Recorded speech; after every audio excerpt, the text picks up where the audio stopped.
In this episode, I sit down with Cheryl Krauter, who's an existential humanistic psychotherapist, and we discuss her latest book, Surviving the Storm. You are listening to the Mark Guzman Podcast Experience.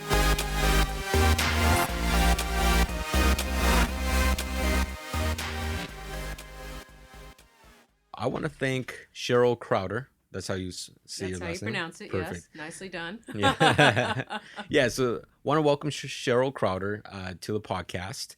And you are, let me see if I can get this right, existential humanistic psychotherapist, also writer and speaker. And you have a book that came out just a few months ago in March or April that people can buy on Amazon, correct? Amazon, Barnes & Noble, and also Oxford University Press. Okay, great. And it's called Surviving the Storm. And we'll talk a little bit about your book today, about what you do. And I'm really excited to get this started here. And so, again, thank you very much for coming onto the podcast. Thanks for having me. Why don't we start off with a little bit of your background, where you grew up, how long you've been here in the Bay Area, and what got you into the field that you do now? Well, I was born in Bellingham, Washington, and my family lived in Washington State up until I was 11 in the Seattle area in Mercer Island. And my father actually was in the FBI and was transferred down to the Los Angeles office. So we all moved down to LA. And so I spent a lot of my life from 11 to about... A lot of relocations? Well, fortunately, my mother had to relocate a lot, but my father retired from the FBI and actually went into property management down in Newport Beach area. Okay, so same that's thing what, I yeah, do. exactly. Yeah. So that's what he was doing in Newport Beach area before it really became like, was becoming Newport Beach, like with big letters, right? Yeah. But I've been moved up and down the coast for years because I always loved San Francisco. Back in the late 60s, it was like I came to San Francisco and it was like, I'm going to live here someday. Yeah. And I did. I came to San Francisco. I came up to do graduate school at Sonoma State University in the late 70s because I was at UCLA, and it was a very behavioral, sort of rigid way of looking at psychology, and everything was changing so much at that point in terms of humanism and looking at the world and looking at people not in little boxes and categories, but looking at people in a holistic way. So I kind of ran screaming out of that very prestigious school up to a little place called Sonoma State, at that point, Sonoma State College, where I got my degree in psychology, in humanistic psychology, and then began to practice in the Bay Area. In 1980, I began my practice, so I've been in practice a long time. I've worked in San Francisco. I still work in San Francisco, and then I also work in Albany. Okay. Now. Have a private practice. Okay, so you've been a local for a very long time now. I've been more in Northern California and more in this area than I have been any place else in my life. Yeah. And I've been in El Cerrito now for 16 years. Okay. So, yeah. Okay, nice. Let's talk a little bit about existential humanistic psychotherapy. That's pretty big, big title. I know. It's like, what is she actually talking about? Well, as I started saying, existential humanistic work looks at the whole person and looks at people as being really capable of knowing who they are, what they want, how they want to create their lives, like within themselves. So a lot of self-awareness. Totally. Self-awareness, looking at how you search, how you explore, looking at how to be present. Long before everything was sort of divided up into somatic work, mindfulness, it was really in this category as including all of that. So there's a lot about learning how to search yourself, learning how to be present, learning how to create and make choices from who you are really deep inside. The existential part has to do with what they call the existential truths of life. Like, there's no guarantees. Mm-hmm. We don't come with a guarantee. Well, the one guarantee, we're going to die. Yeah. That's the guarantee. And taxes. Yeah, taxes. Yeah. Well, even that, though, people can sort of get crafty about that. Yeah. But, you can't get too crafty around death, which is a lot of it that my book is, sort of addresses. But it just looks at what they call the contingencies of life that we all deal with. Things happen in life, and we have no control over it. But how we then make choices about I like to think of it how you make choices about. You get dealt a hand, and you look down and you say, "Ugh, this is really not the hand I wanted." But you know what? It's like, how do you play that hand? And how do you be creative about playing it? And how do you sort of come out the other side in a way that you feel you've grown and you've not necessarily adapted? Because this kind of work is not about managing yourself, managing feelings, controlling things. It's more about really becoming and being who you really are as fully as you can be at any moment. So really becoming self-aware of who you are and using that to then really live in the present moment. Exactly. I like to tell people it's like, when we make decisions from in to out, they usually go pretty well. Yeah. So, Yeah. yeah. That's I think key to many things in life is really just being self-aware of who you are. I did read on your website that one of the things you try to teach in your various workshops or with clients is to not really care about where you think you should be and really just focus on where you're at the moment. Right. Yeah. And I thought that was very interesting. And that also plays into the whole self-awareness of what you teach. Right. It's like letting go of some of the definitions that you've sometimes been given. Well, you're this or you're that. This is the kind of person you are. And sometimes that can be given in families, in schools, all different, in jobs. People can start to tell you who you are, and it can get confusing. It's like, wait a minute, who am I here? So to be able to drop a lot of the shoulds, it's not so easy. Yeah. And even learning like, well, what's a should and what's really being myself, and getting clear on that. So what's one of the easiest ways for people to start trying to become self-aware of who they are and what they're capable of? Well, I'd take easy out of that. Okay. Because what I'm talking about is not necessarily easy. And I think that we live in a culture now, maybe particularly the Bay Area culture, the American culture, that looks at things as though somehow it should be easy, it should be quick, it should be fast, you should get it like this. It's what I call like the fast food culture. Yeah. And this is like the slow food. This is like the good wine that is taking its time. So getting the easy out of it is, I think, one of the first things. I often look at people and say, you know what? This isn't, you've chosen to really know yourself. You've chosen this path. And sometimes that's going to be work. It's going to be worth every moment of it.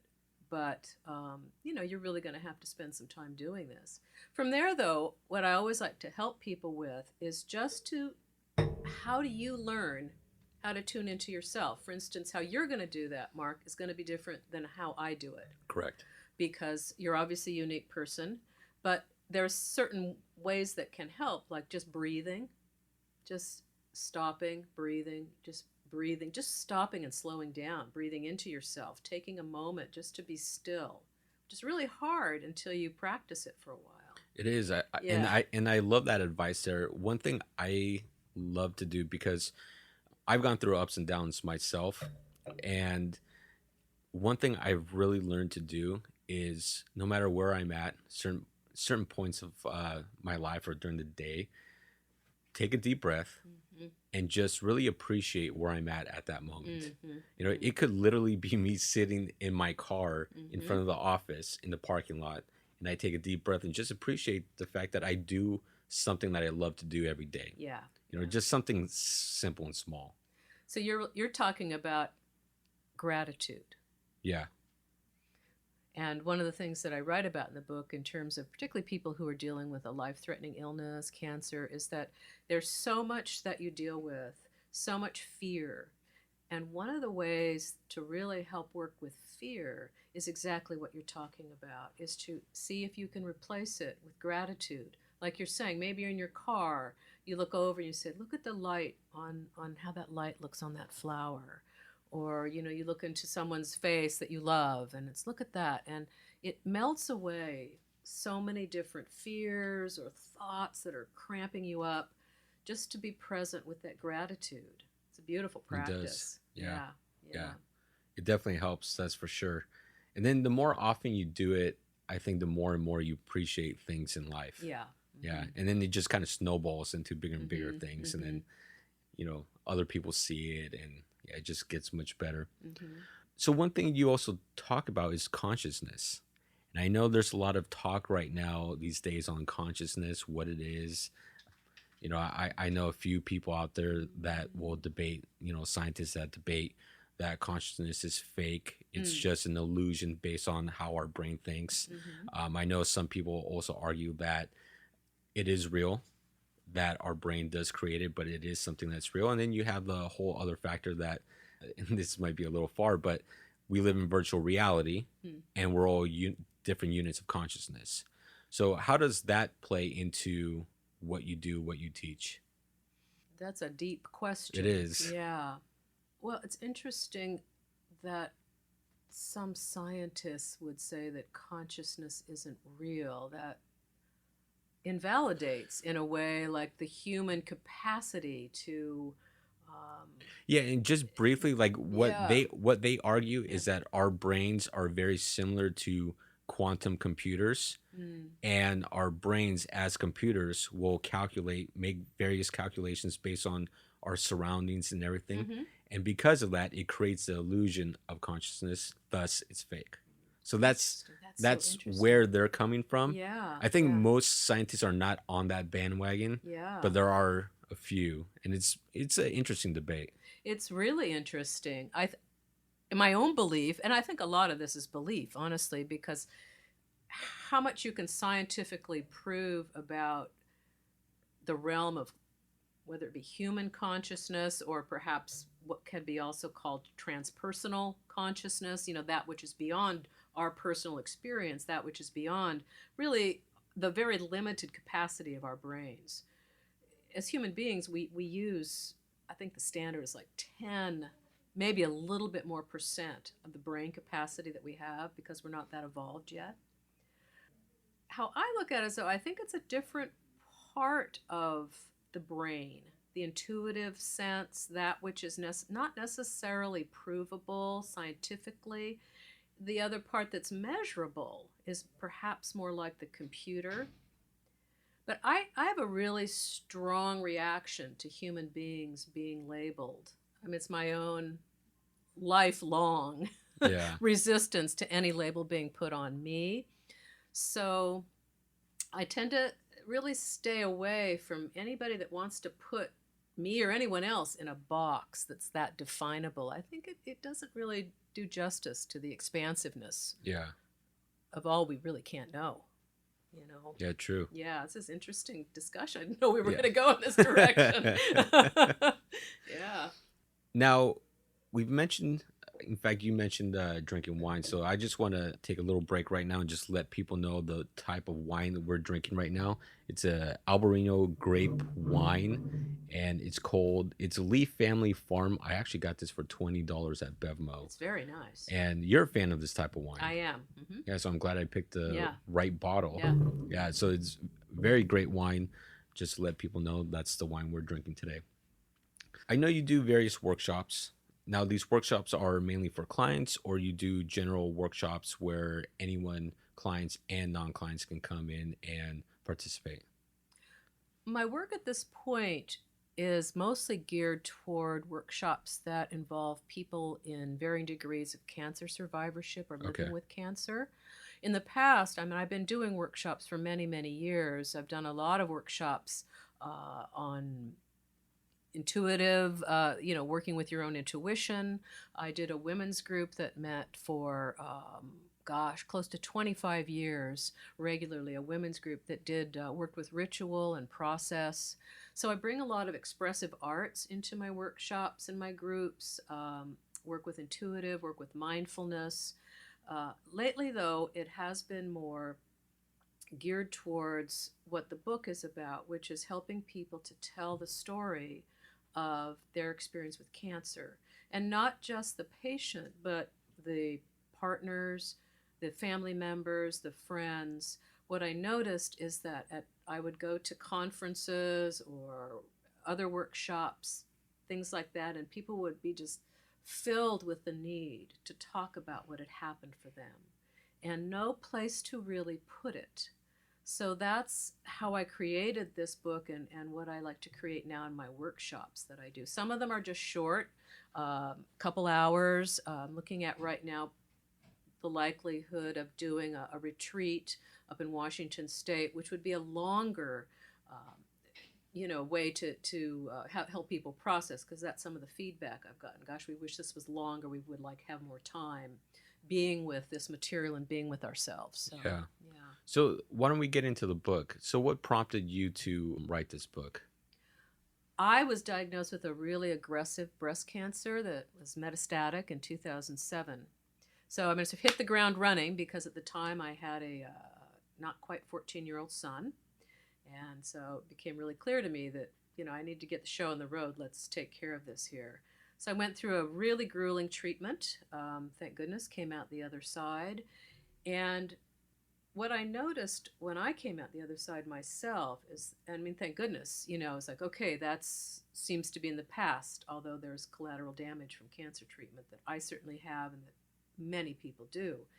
But there's this place where it feels like you kind of fall off the end of the earth. It's like, whoa, what just happened? And the treatment is done. If you're lucky enough to have the treatment be done, fortunate to have that.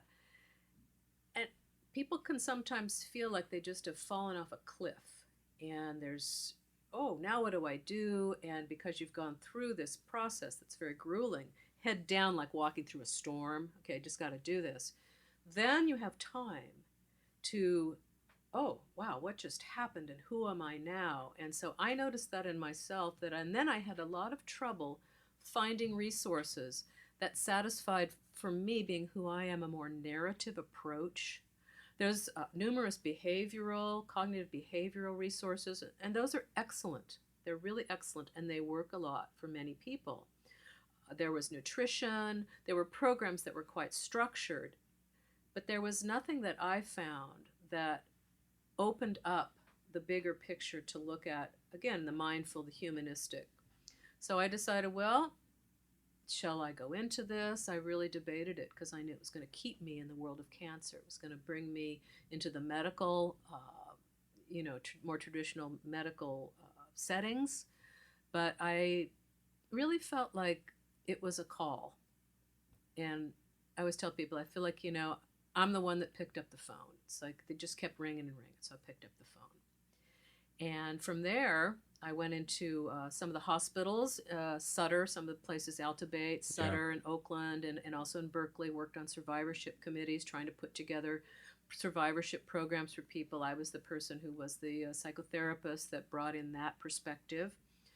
And I became a board member of the Women's Cancer Resource Center in Oakland, California. There's also in Richmond, they have some sort of outposts of the Women's Cancer Resource Center, some of the groups that they do in the local area. It's a wonderful center, and it's for underserved women who all the services are free. They have groups, nutrition programs. I'm a part of a program at the Women's Cancer Resource Center. It's called the Free Therapy Program, and now I believe there's something like 50 or so psychotherapists who volunteer their time to see women, their families, partners, and so on. And you said this is out of Richmond? Well, it's out of the main center is in Oakland, although it's moving to Berkeley. But in Richmond, there are also, outposts. There are groups that meet in Richmond here. I've worked with several women who have come from groups that meet in Richmond. And I think they're looking to sort of build that community stronger in the Richmond area, which I think is obviously a wonderful area to work with underserved women and women of color, people that deal with illness and cancer. Sometimes it's way more deadly sometimes for that group of women. So bringing attention to that has been very much on my mind, and the whole cultural piece. Now, why would it be more deadly? Is it really economics?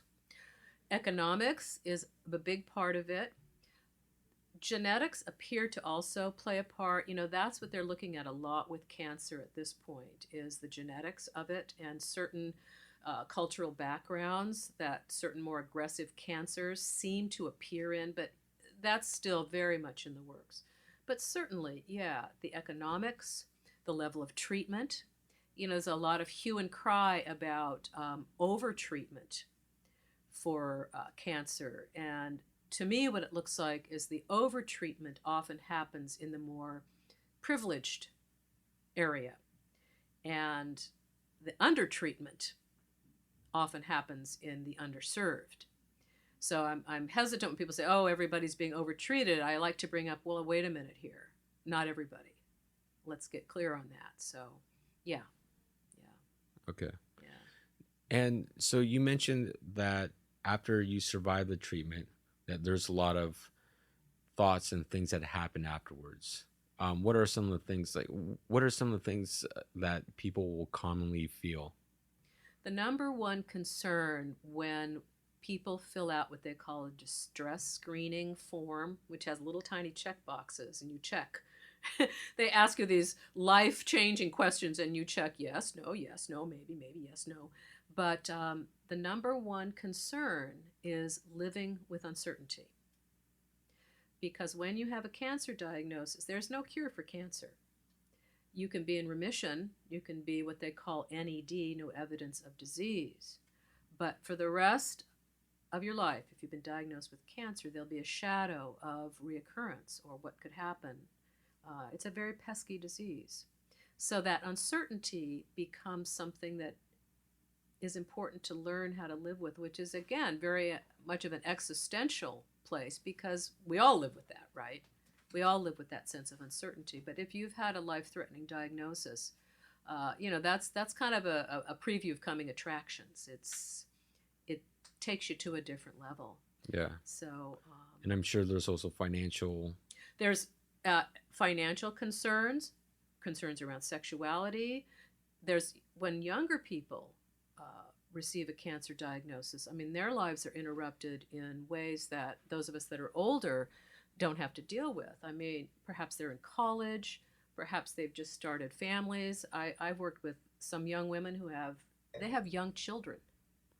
They're like babies, and I've even worked with some women who were pregnant when they got the cancer diagnosis and had to go through that experience of having of having a baby and being pregnant. So the ramifications on young people can be very different in terms of life being interrupted, and also some of the ways in which they don't have the life experience to kind of process it in the same way. So, Yeah. Yeah. I can't even imagine. I know. Well, I hope you never do. Yeah. So, what was the process like in writing this book? Now, in this book, do you take examples solely from your own life experience, or do you take samples from other people maybe you interviewed? I interviewed a lot of different people. I interviewed sometimes personally, oftentimes by using the templates that now are in the book, questions. Like I sent questionnaires out to people. Okay, so the book comes with templates then? Yes, it does. Yes, Okay. It has sections for the patients, survivors, and then also a category for young survivors, again, because what we just said is that their concerns, their questions are different. So I separate those two out. For partners, for friends, I have a section in the book for young children, little kids who they don't know how to talk. So it's like, okay, have them draw a picture. Here's what you would ask them, like, does your stomach hurt? So things like that. They're all geared toward each group. So I have my own personal story in there, but I also have stories because it's a book about stories. It's a book about telling stories and the power of releasing trauma, healing trauma through telling your story.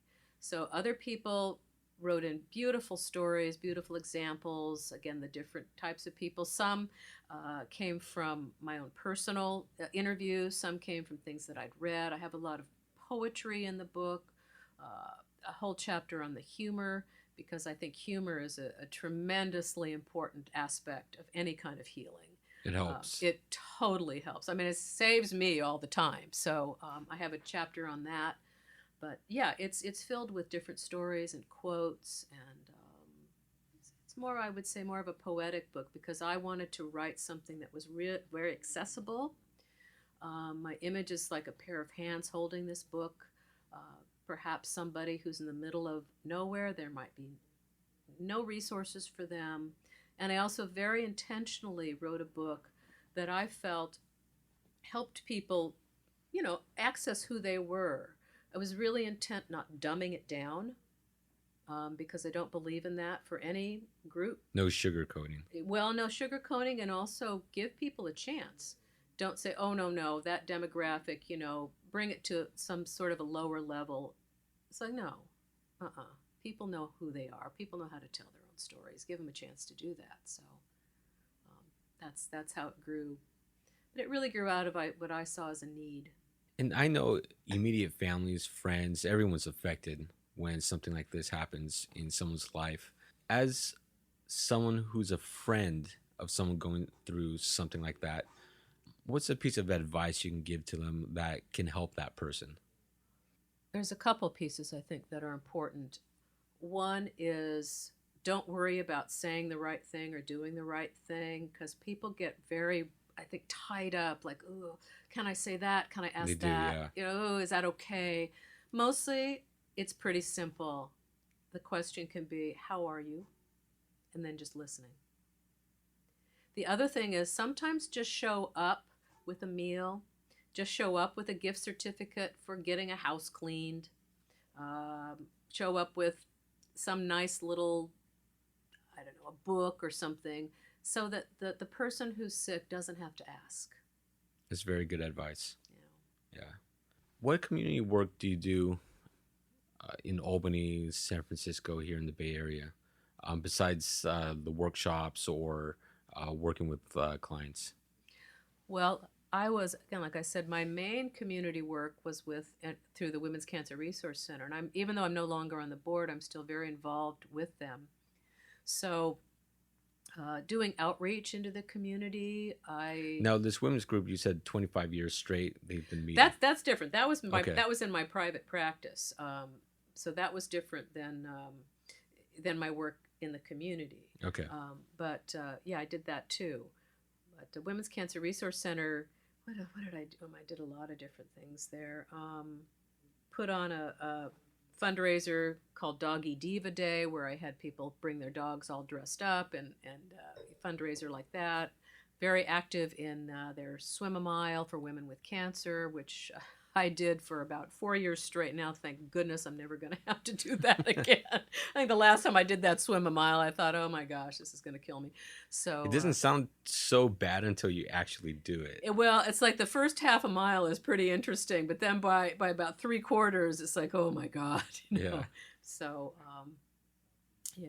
So going back to your book, you have templates in there. Now the templates are solely for the person going through the situation, plus the immediate family. Do you have anything else in that book that can help friends? Maybe not. I have a section for the friends, and Okay. again, the stories that the friends tell. I mean, each section will be here's stories that partners had to tell, and from there, I could figure out, okay, in listening to their stories and hearing what it was like for them, here's some of the questions that they would like to be asked. Same with the friends, and same with the young survivors. Oftentimes, what happens to friends and partners is that nobody asks them. The medical people often forget to ask. I mean, they're busy, and Yeah. it's also not it's not their area. The emotional part is not their area.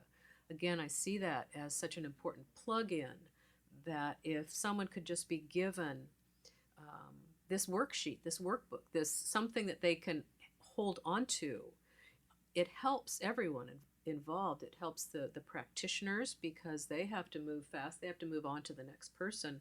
But when somebody has something to hold on to, I think it makes a lot of difference. So yeah, each group has their own particular set of questions, very narrative in nature, not just small boxes that you check, places where you can discover, oh, what am I feeling?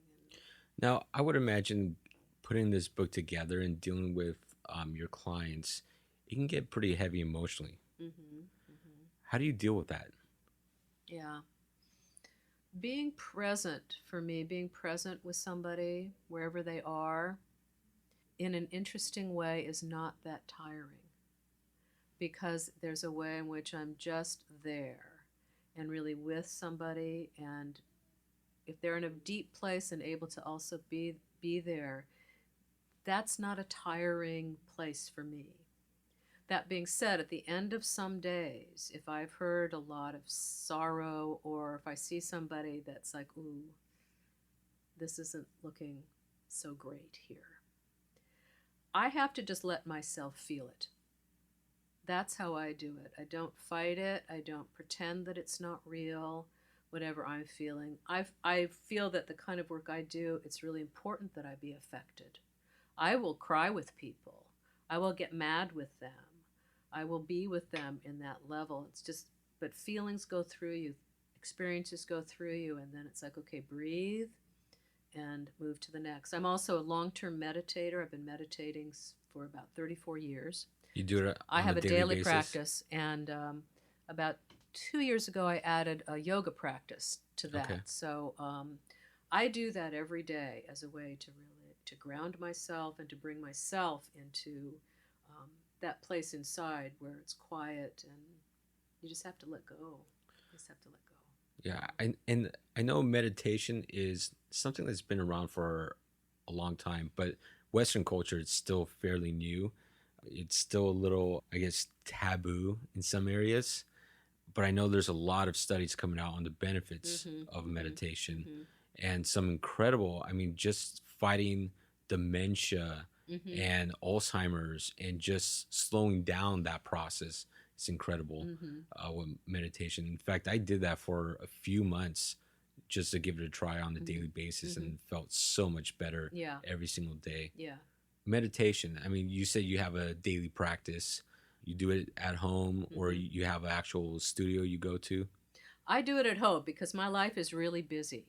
So I don't really have that much time to go off. I mean, I love to go to retreats. I mean, that's kind of like gravy, go to some beautiful place and be in a retreat and all that. That's Yeah. fantastic. And to be with a group is also fantastic. But for me, and I think most of us in our lives are too busy. So each morning I carve out the time so that it starts my day, by being centered. That works for me. What are the keys to meditation? Like how does someone get started in trying to meditate? There's different ways. I do think that instruction to start out with is important.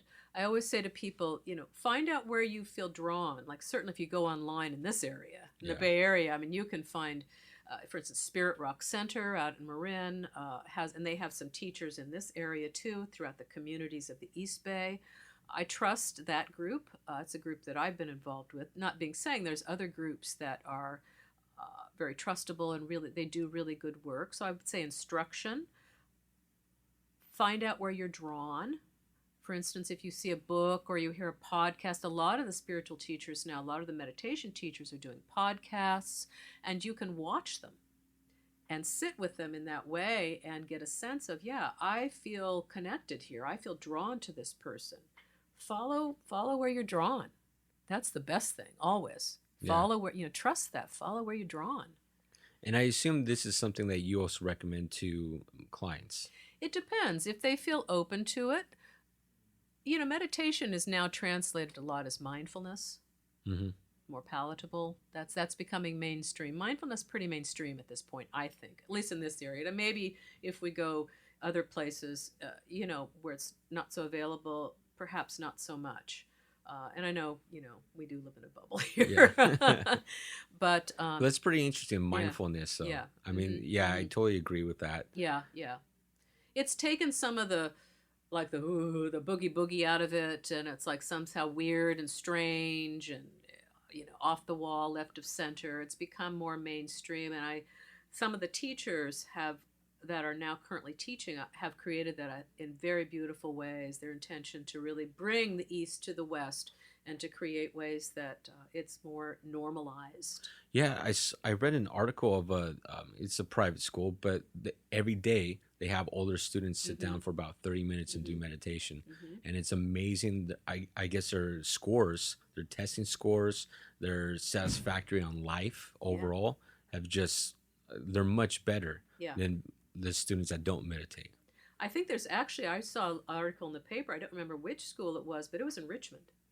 Really? Yeah, public school. I don't remember which one it was, but I was very impressed. And I hear all the little kids, they're all sitting there, little eyes closed. It Yeah. was very sweet. No, it was a public school in Richmond. They were using, mindfulness Yeah. uh, tools for the kids. Yeah. Very Yeah. interesting. Yeah. I know that's also a big help too. Mm-hmm. It helps you get self-aware, like build more self-awareness Mm-hmm. into, the present and Yeah. everything else that, Mm-hmm. we're discussing and talking about. And it's calming because, in truth, and this is scientifically proven, there are breathing techniques. Like if you breathe deeply in and you don't breathe through your mouth, you breathe through your nose, you breathe in and out just very slowly. It actually does work on your parasympathetic nervous system, so it actually will calm you down. Okay. It's a little bit like hypnosis where you kind of hypnotize yourself into a calmer state. Well, I don't think it's hypnotic because you're not moving away from your consciousness. You're just using your breath to sort of come in to that deeper place in you that can let go of all, our busy, or so busy. We're so full of Distractions. and our minds are going crazy all the time. Yeah. So it just kind of, Yeah. take a breath. Yeah. Right. Yeah. Yeah, definitely more schools need to teach that Yeah. and get their students involved. I think that's my girlfriend's son. He didn't do it in school. Well, he did in school, but the school wasn't teaching him to actually meditate. Mm-hmm. It was one of his friends who meditated daily with his parents, Okay. and he basically taught it to him. And so what he would do, he would get nervous for tests all the Mhm. time. And so his friend said, "Hey, look, just meditate for like 5 minutes before the test and then take the test and you'll do much better." Mm-hmm. And it worked for him. Mm-hmm. Mm-hmm. Yeah.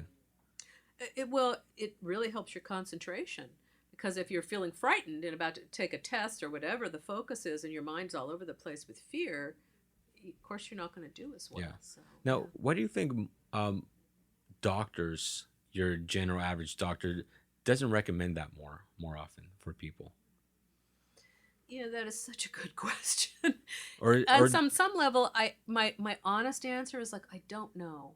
do you think maybe there's a education gap between doctors and the standard, like here's the go-to, and other options out there available for patients? I don't know if I would say education. I might say, well, maybe it's sort of a lack of education or awareness of the usefulness. To return to something you were saying earlier about scientists somehow saying it's fake, it may be more in that category, like, oh, that's just snake oil.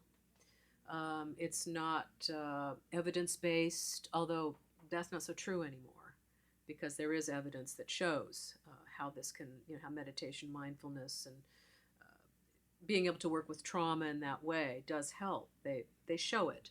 But it probably is because it's not readily measurable.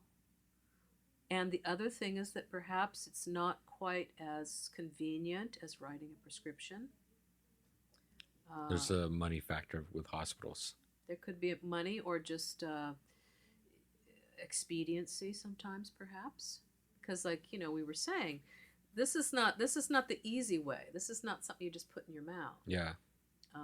This is like, you have to kind of sit. You have to do work, yeah, and then yeah, you kind of have to make a commitment to yourself. Yeah, and you build self-awareness, and Yeah. sometimes self-awareness is not what you want sometimes. That's for sure. Yeah.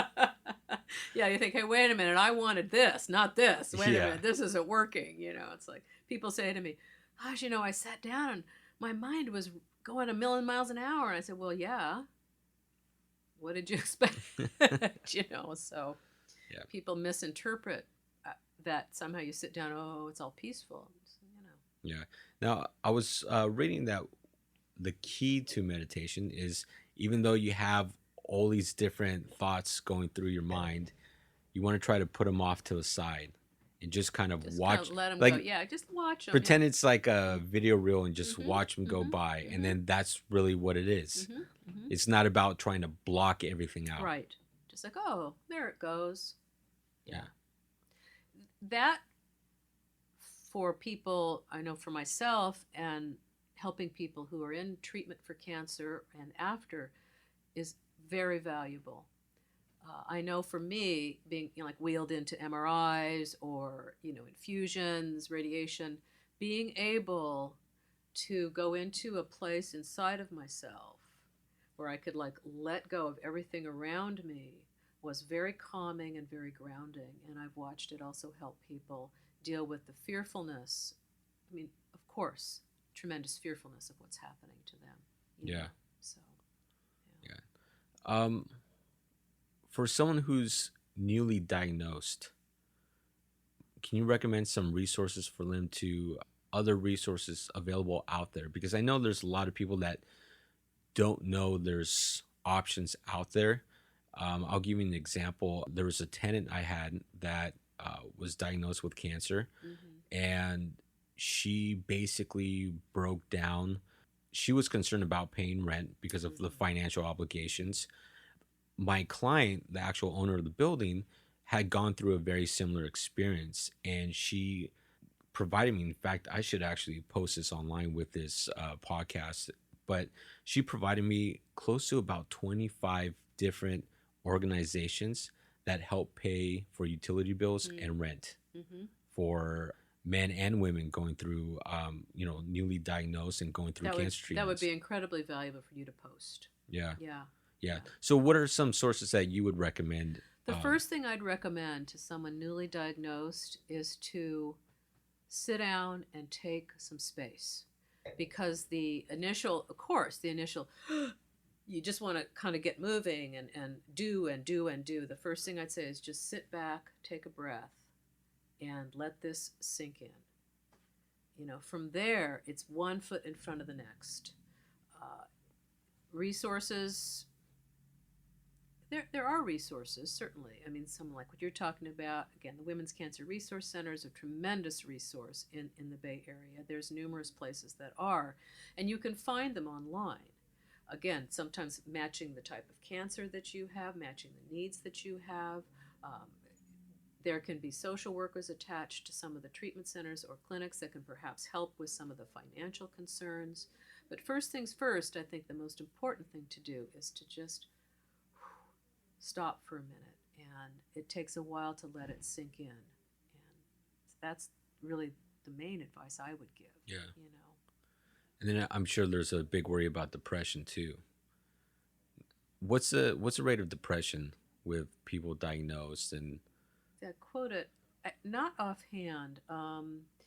Again, depression can often come up more after the treatment, because being very active, feeling like you're doing something, being in motion, often doesn't make for a depressed state.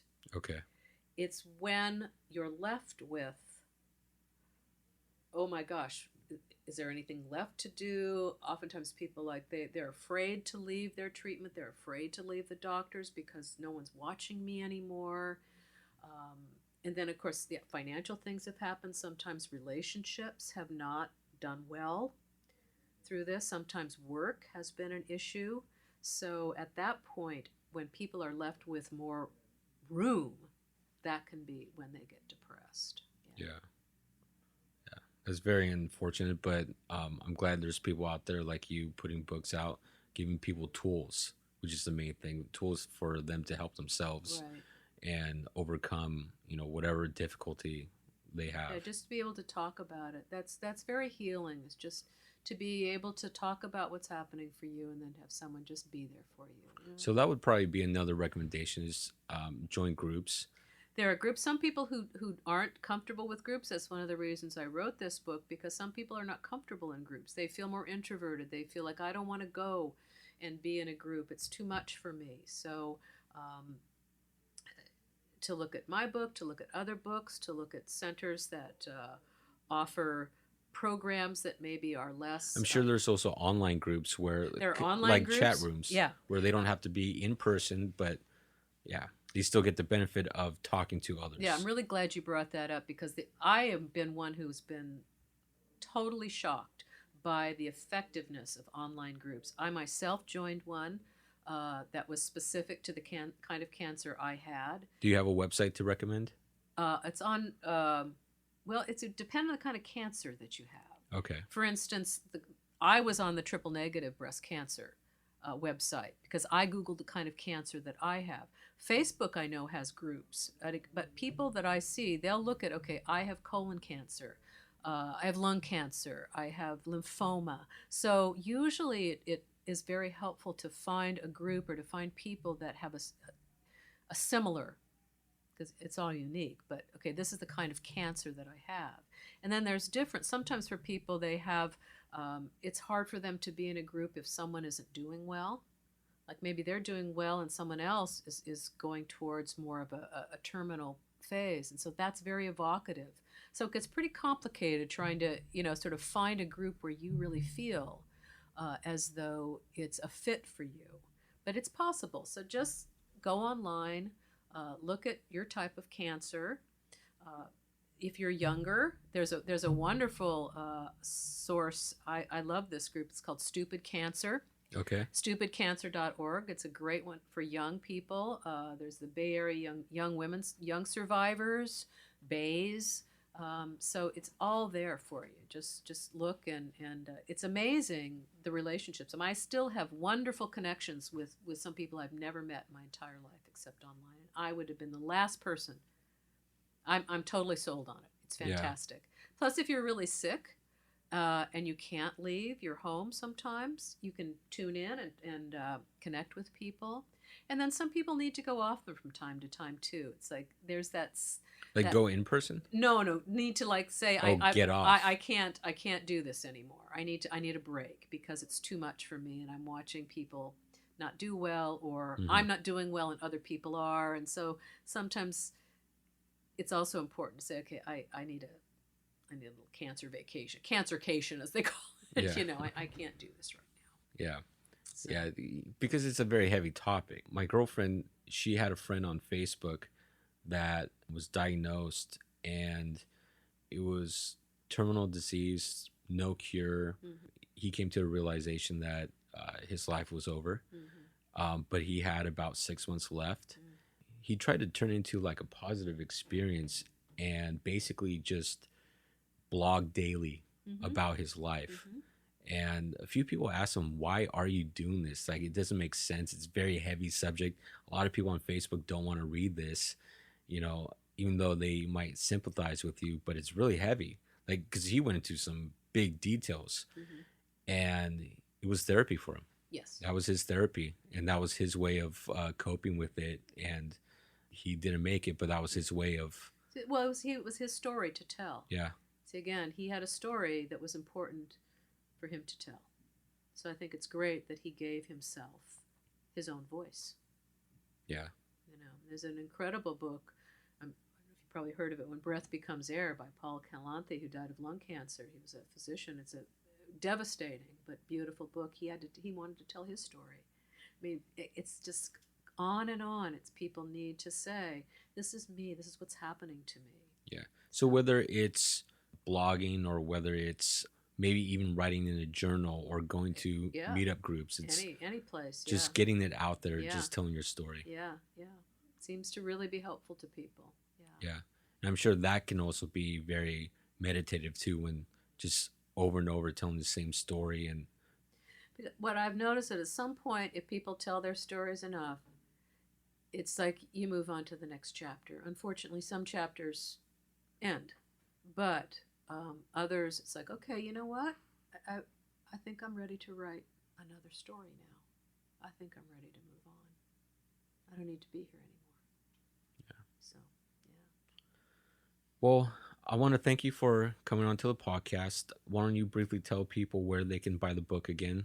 And make sure to give us the links. We'll link it up on the podcast where people can purchase the book. We'll link up your website too. And are you taking on new clients too, by the way? I have some limited space for new clients.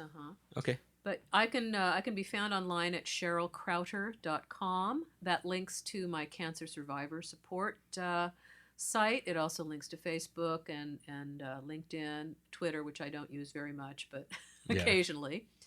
And you can go online at Amazon or Barnes & Noble or Oxford University Press to order the book. It's called Surviving the Storm, a workbook for telling your cancer story.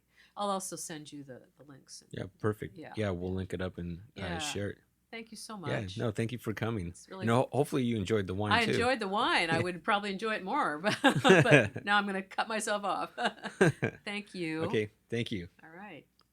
Thank you so much for listening. I definitely appreciate you taking the time to listen to the podcast.